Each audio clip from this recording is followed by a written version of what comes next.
Саламатсыңарбы балдар. Бүгүн биз силер менен адеп сабагын өтөбүз.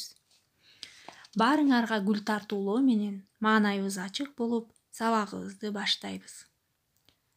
Бүгүнкү сабагыбыздын темасы иштебеген тиштебейт. Окуй турган жомогубуз төө менен кумурска.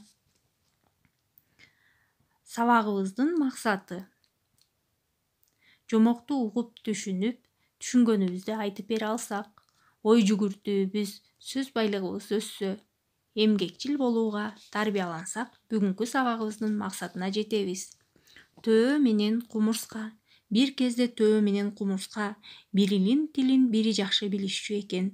Көк жалбыракка көп алган төө кумурсканы шылдыңдаптыр. Эй шорду, эмнеге мынча жанталашасың? Айланаңды карачы, баары чачылып жатпайбы? Каалаганыңча же, ич, анан укта. Ушуну да билбейсиң, мээң жок турбайбы? Кумурска анын акылсыздыгын сезип, шордууну аябайт да көп кеңештерин айтат. Бирок төө кеңешти уккусу да келбейт. Оюнча тайтактап, жыргап жүрө берет. Бекердиктен аябай семирет. Семизинен көзүнө эч нерсе көрүнбөй калат. Эмгекке көнгөн кумурска жайды жайлап, үйүн тазалап, бузулган жерлерин оңдойт. Кампаларын түрдүү данга толтуруп алып, кыштын келишин күтөт. 4 мезгил алмашып, кыш да келет. Жердин бетин аппак кар, көк муз каптайт. Кумурска болсо жылы үйүнө небак кирип кеткен. Төө аргасы кеткенде оозун сайдырып тикенек жеди. Карагандын башын кажылады. Көк жөп көрсө жаталактап оттоду. Кар калыңдаганда алар да табылбады. Жедеп шайы оогондо кумурскадан акыл сурады. Айланайын кумурска, бир арга тап, бөөдө өлүп калат окшойм. Буркурап ыйлагандай болсо, көзүнүн жашы мөндүрлөп төгүлөт. Кумурска акылсыз төөгө ошондо мындай деген кеңешин бериптир.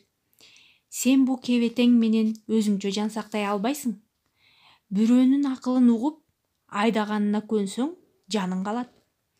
Төө бир аз жандана түшүп, кумурскадан дагы өтүнөт. Оюңдун аягына чык, акылманым. Айтканыңдай болоюн деп жалынып жалбарат. Эми төөм дептир кумурска. Сени бир батырса адам гана батырат. Башка айбан аттуудан сага каралашаары жок. Алардын да көбү сен сыяктуу. Тайралаңдап чуркаган бойдон төө адамга келет. Адам болсо эч капарсыз жыты буркураган чөптөрүн ирээттеп жийип жаткан болот. Чөгөлөп туруп келген себебин төө ага түшүндүрөт. Ким кандай шарт менен жибергенин да айтат. Кумурсканы адам баштадан эле жакшы көрчү экен. Көрсө, адамга көп пайдасы тийиптир. Адам көпкө ойлонуп туруп мындай деп кесе сүйлөйт. Менде бардыгы бар. Сени сактап калуу колумдан келет.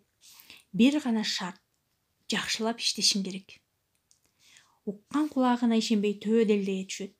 Бир окумда эс акылын жийип, мен макулмун деп башын ийет. Ийилген башка адам нокток катат. Ошол күндөн баштап төө адамдын акылы менен жашап калыптыр. Бир гана жаман жери кайрылып барып, кумурскага рахмат айтпаптыр. Акылсыз төөдөн акылдуу кумурска жакшы деген макал да ошондон бери келатыптыр. Балдар, жомок жактыбы? Мына ушул жомокко азыр суроолор берилет. Ошол суроолорго жооп беребиз. Кимиси эмгекчил экен? Биринчи суроо. Жакшы жашоодо жашаш үчүн эмне кылуу керек? Төөнүн кумурсканы шылдыңдаганы туурабы? Кумурска кантип эмгектенди? Төө катасын түшүндүбү? Кимиси акылдуу экен балдар. Кана балдар, ойлонуп, жомокту дагы бир сыйра окуп, анан ушул суроолорго жооп беребиз. Анан эмгек жөнүндө макал жаттап келебиз.